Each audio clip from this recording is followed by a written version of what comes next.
మంచి చెడు మానవత్వం అనే విలువలు లేని ఈ సమాజంలో ప్రాణానికి కూడా విలువ లేకుండా పోతుంది. సమాజంలో పెరుగుతున్న క్రూరత్వాన్ని తునిలో జరిగిన ఓ హత్య మరోసారి రుజువు చేస్తోంది. డబ్బు, సెల్ ఫోన్ ఇవ్వడానికి నిరాకరించాడనే చిన్న కారణంతో ఆ ఇద్దరు వ్యక్తులు మృగాలుగా మారిపోయారు. రాళ్లు, ఇనప రాడ్లతో దాడి చేసి ఓ నిండు ప్రాణాన్ని తీశారు. అత్యంత బాధాకరమైన విషయం ఏంటంటే అతడి దగ్గర ఉన్నది కేవలం 500 రూపాయలు మాత్రమే. ఈ చిన్న మొత్తమే అతడి ప్రాణం పోయేలా చేసింది. ఈ హత్య చేసింది కరుడుగట్టిన నేరగాళ్లు, ప్రొఫెషనల్ కిల్లర్స్ కాదు, చెత్త కాగితాలు ఏరుకునే అల్లరి చిల్లరగాళ్లు. నర్సీపట్నం మండలం ఎరకన్న పాలానికి చెందిన తనరా అప్పలనాయుడు భార్యాభర్తల మధ్య కుటుంబ గొడవలతో నర్సీపట్నం నుంచి వచ్చాడు. తీవ్ర మనస్తాపంతో బస్టాండ్కు సమీపంలో ఓ ఫ్లైఓవర్ వంతెన కింద కూర్చున్నాడు.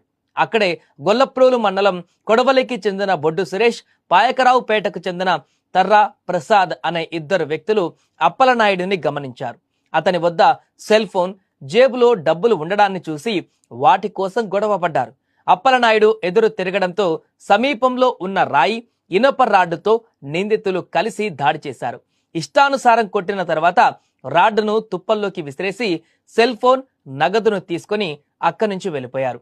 అయితే హత్య జరిగినటువంటి తర్వాత రోజు సమాచారం అందుకున్నటువంటి పోలీసులు రంగంలోకి దిగారు.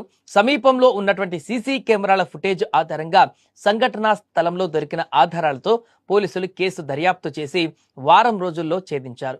మంగళవారం తుని పట్టణ శివారులో తచ్చాడుతున్నటువంటి నిందితులను అరెస్టు చేసినట్టుగా పెద్దాపురం డీఎస్పీ డి శ్రీహరిరాజు వెల్లడించారు. ఇక వేలు కాదు, లక్షలు కాదు, కేవలం 500 రూపాయలు. ఓ వ్యక్తి ప్రాణం పోవడం నిజంగా దారుణం. ఈ హత్య పైన మీ అభిప్రాయం ఏంటో కామెంట్ చేయండి.